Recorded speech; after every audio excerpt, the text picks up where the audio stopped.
Oo. Meron pa kasi tayo susunod na Ramesh na game 2 eh. Nako. May tinatago pa at imagine kung paano nga ba ito gaganap. Magkakagulo na naman tayo mamaya sa RG.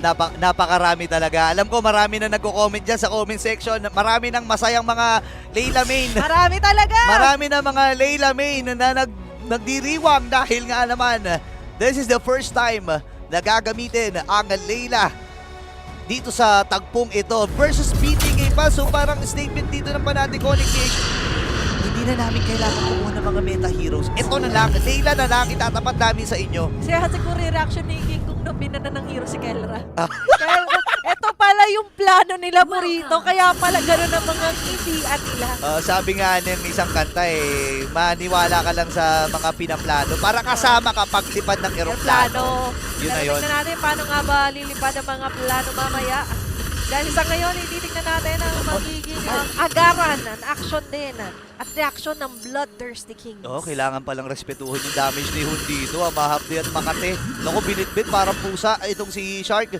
Isipin mo yung Shark binibitbit sa leeg. Grabe no, ang hirap doon. Pero sa ngayon ito yung advantage ng Layla talaga. The range is everything, guys. Grabe, piniprisa ng leeg. At paborito ko dito ay magte-trending na naman to, for sure. Oo, well, At ang Layla, ito yung capability niya on a serious note talaga. It's all about the damage mamaya kasi. Pero in the early phases, kailangan protektahan talaga na maigi yung positioning ni Kelra. Oo, yun nga. Nako, speaking of positioning, maganda position dito ni Shark. Pero Makate din kasi yung mga, mga scimitar dito. Ngayon, nagamit na rin yung bits. Mobasay, washing-washing lamang siya dito. Bibit-bitin. Habang si Shark naman ay nandun din. Halos sa 30% na kanyang health. Pero di pa siya tamaan ng pana. Brusco ay makakatakas din. Ay, nakita natin na medyo doubtful na pagpasok doon ng BTK. Pero ngayon di nila tatantanan. Even onto the top lane, Brusco still ay nandito sa vicinity. On to Zia. All eyes on Kelra kanina, di ba? Even yung reaction ng BTK, which is a good thing. Actually, pero ngayon sa Fnatic Onyx Philippines, alam nila yun eh. Kaya nga nila ito pinili. They have a plan in mind. And ngayon, tourist na nga lang din yung mga pwedeng maging options at windows para sa BTK. Maaga rin po position dito si Brusco. Okay, Brusco ay tamang skateboard lang. At ngayon, bibit-bitin ulit itong si Shark. Nahihirapan si Shark na makapwesto kasi nga naman, inaano siya, nila-lanterns player siya eh. Saka mahirap talaga pag ginawa ka sa leeg. Hinahawakan sa leeg dito si Shark eh. Constricting talaga daw para sa BTK. At ngayon, nagmamadali. Ako, final shots nagamit. Si Super Prince ay namatay kagad. Pearl Blind napunta dito sa Bloodthirsty Kings. Pero boy pa rin, halos kalahati yung buhay dito ng Turtle na ito. Mobasay ay makakakuha ng pagong against King Kong. Tumatakas na after the guarder, hindi tumama ng sakto yun. Pero ang bilis talaga ng mga Redem. And nakalamang ang Bloodthirsty Kings doon Para sa BTK, hindi sila nag-aantayan masyado or hindi na nga sila nag-aantay ng magiging counterplay doon ng Fnatic Onyx Philippines. And they have the opportunity, nandun na, ginrab na nila agad. Ang isang malaking factor talaga doon is na wala kasi ng ilang segundo si Super Prince, the first blood na nakatingin. Pero sa ngayon, andito na naman ang agaran nilang mga pangkagulo din nila Brusco. It's the position is everything pagdating sa mga roamer. Pero kung ganito na hindi siya masyado nagiging portable, is na nalalagi talaga sa alanganin yung ginagawa rotation dito ng Fnatic Onyx. Nagiging maingat din ng Fnatic Onyx. Nakita kasi nila yung pokes na nanggagaling sa Bloodthirsty Kings or sa BTK na Makati din talaga. Alam mo itong Aurora, isa to sa mga heroes din na hindi biro yung skill 1 and skill 2. The base damage itself, sapat na. Speaking of sapat na rin yung electrifying beast. And this time, ay naku na-outplay pa men. Kasama yan sa storyline. Kasama nga. Wait lang, may storyline din kasi dito. Naku po, hinabol. Nandun na nga lang din ang nakakapupuwing na mga pag-dive in nila Brusco. Pero sa ngayon, 2-2 ang ating kill score. Mainit agad ang baka.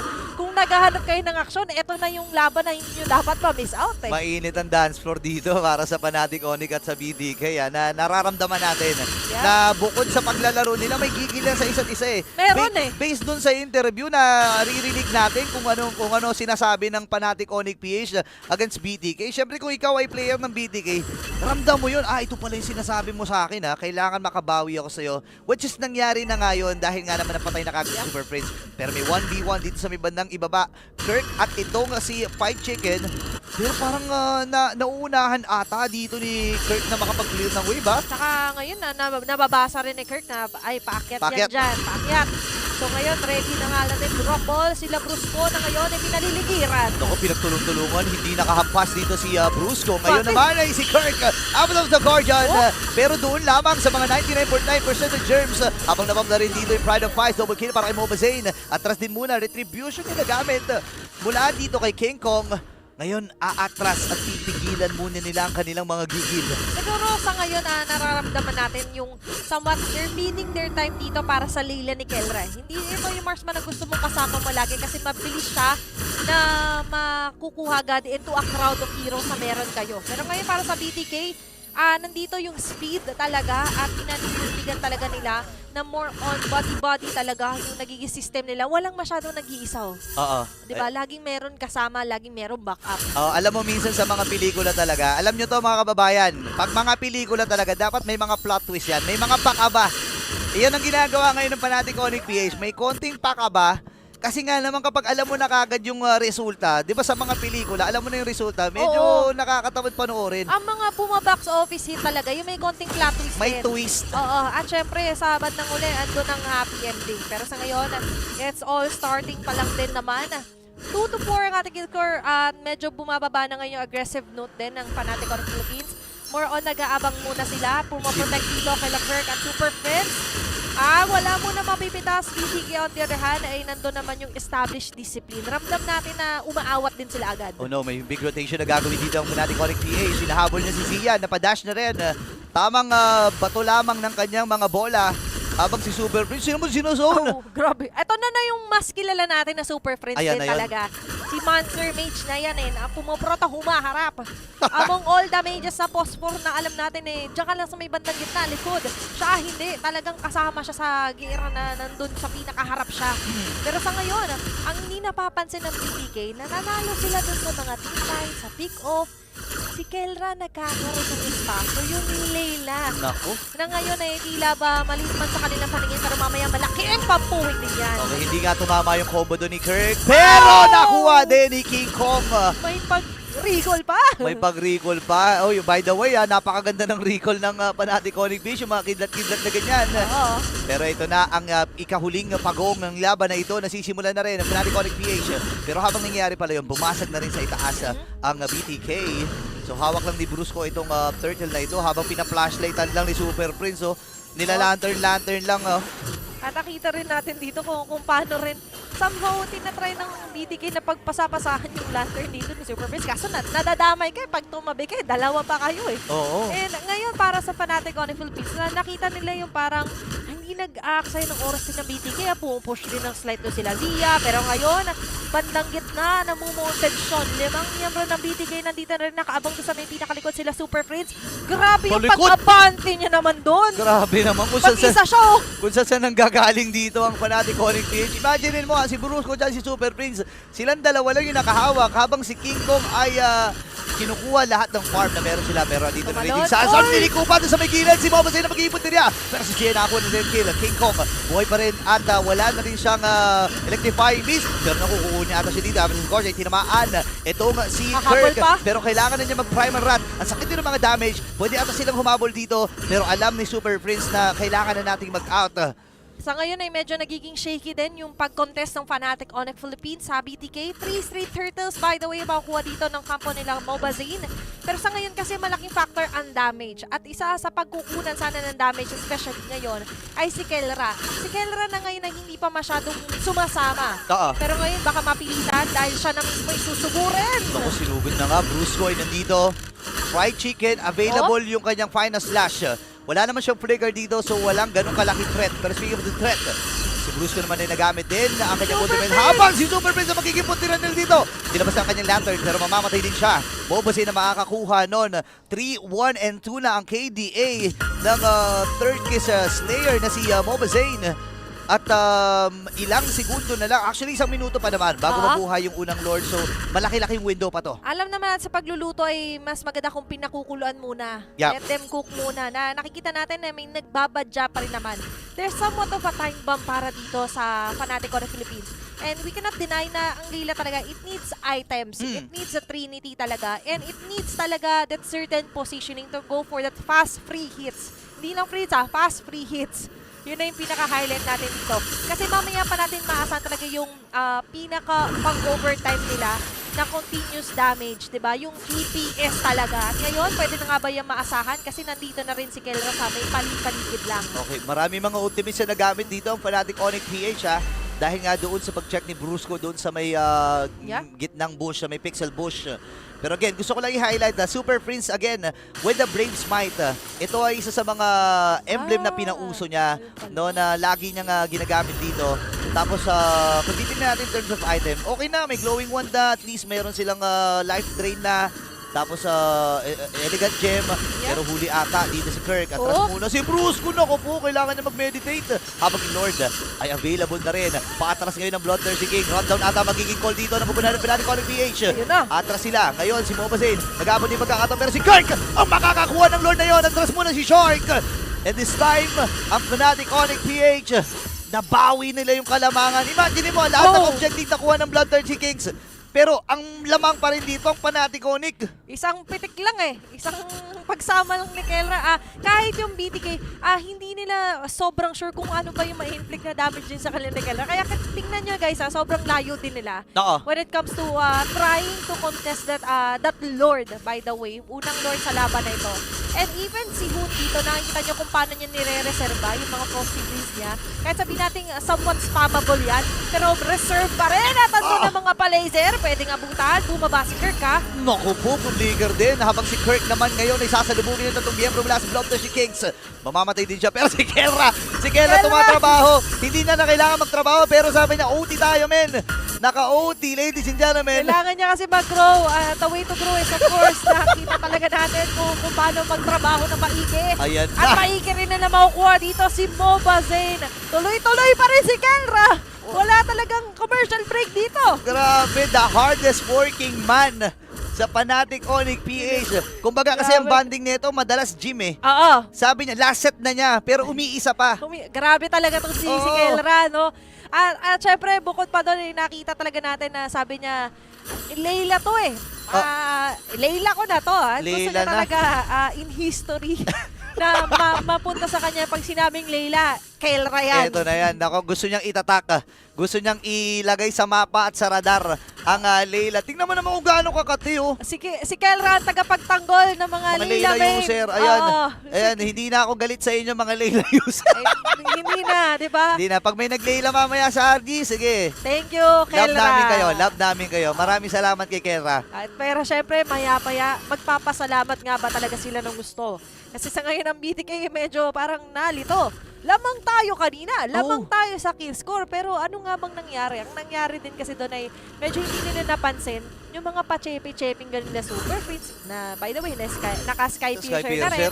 Kasi sa mga nauna talagang post 4 na naging Sky Piercer when it comes to the Jushin. Kasi ang lakas maka-last hit niyan yung pagbabad ng mga lanterns niya. Naagaw po. Pero sa ngayon ay grabe rin naman ang mga pangla-last hit doon nila King Kong. Welcome to my jungle talaga. Wini-welcome niya dito. And hindi lang siya nagwe-welcome kasi si Kelra, available na rin yung kanyang malefic gun na kanya yun. Ang inaantay ng lahat. By the way, sa totoo yan, sa Layla talaga yung malefic gun. Tapos meron pa siya. Isipin mo yun kung gaano kalayo na yung range ng damage niya dito. Kasi kanina, di ba, grabe na yung reaction natin. Tignan nyo guys afford niya yung somewhat nakapag-clear nung nakatago pa rin yung kalahati ng katawan. Nakatago yung kalahati ng katawan, pero nako, huli ata. 5 miyembro mula dito sa Bloodthirsty King. Si Pachica naman yung matos, pero mamamatay din siya. King Kong with a kill. Habang Singo yung mamamatay din. Pinit-pit naman dito si Zia. At rasa mo na dito ang Bloodthirsty Kings. At si Bruce ay makakuha ng kill. Rondo na magiging call din ng Fnatic Onyx PH. Si Mobazane yung maatras. Wala silang jungler, pero actually pwede nga nilang rat-ratin. Itong loot. Wow! Napakalayo ng range. Oh my gosh! At napakabait ni Super Prince. Iniilawan niya yung daan pa uwi para dito sa BTK. Ayun 50-50 Ngayon 400-400 na. Ladies and gentlemen, Layla mula kay Kelra. Grabe naman talaga. At biruin nyo guys, sa dinami-dami ng mga clash, Mga pick-off na inattempt sa kanila BTK, hindi Ay, pa siya ay, napipitas sa oh, ngayon. Tingnan mo. Aray ko po. Walang aawat! Walang aawat! Dumudungaw pa lang sa bintana binabato na Grabe na. Sabing pasilip lang naman Oo. eh. Kasi nga, isa pa sa mga bonding time ng Fnatic Onyx basketball. Minsan kasi inaaya siya ng basketball. Ay, oo nga pala. Binabato, ayaw palabasin, nasa bintana lang, ayaw bigyan. Ayaw pasahan. Ayaw pa sa... Nako, ewan ko na lang Fnatic Onyx PH dito, parang ready talaga sila. Tignan nyo yung bilog ni Kelra. Ayan o, tingnan mo Tignan nyo yung kay Brusco, guys. Napakalayo ng Hindi na yan range. Venn diagram eh. Oo. Hindi mo rin naman gugustuhin na. Ayan o. Actually, sino ba yung pinaka magiging super ng labi sa harap? Sabihin natin si Fried Chicken at si Shark. Kaso kahit si Shark nangangaray. Eto, may perfect example tayong Conceal. pwede mangyari. Conceal play. Pero sa ngayon, Sila si naman. Super Prince ang makakakita na may mga suspect pala tumatakbo. Suspect! Ayun na, suspect. Nag-a-attempt ito ng umagaw ng Lord. Mga suspect, parang gusto yata umisa pero ayaw pagbigyan ng Fnatic Onyx Philippines. Oh, ngayon naman, suspect, napakaraming assassin hero. Lahat ng nasa libro ay nandun. Ang King Kong ang tinutukoy natin at ang buong komunidad ng Fnatic Kahit Onyx si PH. Kelra, suspect. Suspect. Napakaraming hero for gold lane. Suspect, naglayla sa M6. Oo. Diba? At ngayon, para sa Fnatic Onyx Philippines ngayon, nakikita natin na nakuha na naman nila muli yung advantage. King Kong mahuhuli, makakatakas pa rin. Joy to eh. Napakailap talaga. Grabe yung mga rhythm. Ngayon, Luminous Lord, ay inaantay nilang nila doon sa may bandang gitna. Lobo na sa 3,000 ang kalamangan. At si Super Prince na lang ang umaabante. Tingnan mo naman kung gaano katapang si Monster Mage. Tinahabol niya dito si Shark. Pwede atang bitbitin. Kera ay nasa may bandang likuran si Shark ang magkikipon nila. Lord ay nasa may bandang gitna na. Halos sa 30% na lang yung buhay dito ni Super Prince. Pero Preet na naman si Kera. At doon si Kirk. Dalawa na rin yung kanilang marksman dito kasi nag-transform na ng Primal Rat. Itong si Kirk, bumaba na doon sa kanyang Phylax. Tagumpay ang pagbasag doon sa may bandang ibaba. Pero kapit pa rin. Kapit bisig. Kapit dugo para dito sa BTK. Grabe si Kelra, setting a new standard para sa ating mga Lila users. Pero ito na, pag-dive nila! Pumasok na of the Guardian. Pero naku mga micro-organisms lang ang naabutan. Kailangan matras si Keller dito at ni Super Prince Brother. At mapapatay siya dito ni Zia. And si Okay lang. Kirk ay kailangan ding lumayo. Kumakati na rin. In fairness, itong si Zia. Pero, grabe, bago mapatay doon si Super Prince, tignan mo naman yung damage sa pinakabase nila. Grabe. Oh my gosh, para dito sa BDK, nakikita natin na parang tila ba nahirapan sila huminga kanina ngayon. Makakahinga sila ng medyo maluwag-luwag dahil nga na-take down nila si Super Prince. Si Super Prince talagang isa sa nagpapahirap sa kanila when it comes to checking onto the bush, yung mga pagtago din actually. At bukod pa doon talaga kanina, lagi at lagi kasi silang nadadampot sa batok. So, laig man yan. Oo. Dito ng Fnatic Onyx Philippines. Mini-metal detector parang hinahanap yung mga bakal Oo. Mini-metal detector dito ang Bloodthirsty Kings May naka-flow na minion wave, burrito ha? Oo nga Parang lahat sila masyadong nasa taas. Well, kung titingnan natin sa item builds at saka dun sa gold, halos pumantay na rin itong si Zia. Ito yung sinasabi ko kanina pa, no? Nakikita natin. Ito kasi live via satellite to. Pero for me, si Zia, kailangan ding ingatan ng Fnatic Onyx PH. Kailangan Katina nilang, more on, kailangan nilang atakihin. Kailangan siyang ingatan ng BTK kung ikaw ay si Zia talaga. Pero ngayon parang more on Zia. Talagang lagi siyang nilalapitan. Ina-attempt na puntahan dito. Kahit si Super Prince doon niya inaanggulo yung Lantern Flare niya. And honestly, ang mahirap din kasi dito kapag ka naka-malefic ka ng isang Bruno, hindi niya naman din kailangan i-alay agad yung positioning niya or humarap ng humarap. Pero when it comes to the more on team fights din talaga, maganda kasi ang pang-starter talaga dito ng BTK is the wave of the world, diba? Grabe din Yung talaga World yun D. Yes. Ay, nakita natin yan. Even si Auntie Anara nga, in-acknowledge niya na ang Bruno ay somewhat hindi na lang siya yung tinaguran ng pag-gold laner, likod, gilid, free hit. Pwede rin siyang initiator kasi when it comes to the ultis. Pero sa ngayon, for BTK, is more on ay tinitignan talaga natin yung ginagawa ng formation around Zia. Nagets na rin nila yung strategy at nagets na rin nila na baka ito yung susi sa victory natin. Okay, sila dito ang BTK. Ang flow ng minion sa may bandang itaas ay nakapabor para dito sa Fnatic Onyx PH. Nalalayo, Ito yung medyo mahirap na parte para sa BTK kasi nga basag lahat ng base nila, yung base turrets nila. And hindi medyo half-hearted sila sa mga 5v5 team fight kasi kahit hindi pansinin ng Fnatic Onyx PH yung mga minions nila, tutulak at tutulak yan eh. Oo, maabante. At yun siguro yung somewhat for BDK na medyo na late lang naman ng konti. Pero ang importante, nag-gets na nga nila. The moment na nag-gets na nga nila na si Zia talaga Uy. yung isa sa kailangan na protektahan. Kaso it was a little too late, pero hindi pa nang too late na mababasagan agad sila. Pero para sa Fnatic Onyx Philippines, na-insure na agad yung insurance sila, di ba? Pagdating dito sa minion wave, pero ito na nga lang din. Ito na ba yung go signal nila? Ibibigay ata! Pero si Mobasay na nakakuha ng Lord! Pero unti-unting bumabagsak ang BTK. Yung Super flow ng minions ay nandun. Si Super Prince, yung Super Mage, yung Monster Mage, pinit-pit na sila lahat. Sa pay-ultimate naman dito si Super Prince ngayon naman. Si Zia ay kumakapit pa rin at Grabe si kompleto Kelma! pa ang Super Family. And they will take game number 1. Kalmado lang ang Super Family. Alam nilang unang laban pa lang naman yan on this best of 3 match. But of course, Alayla na nag-debut dito sa M6 Swiss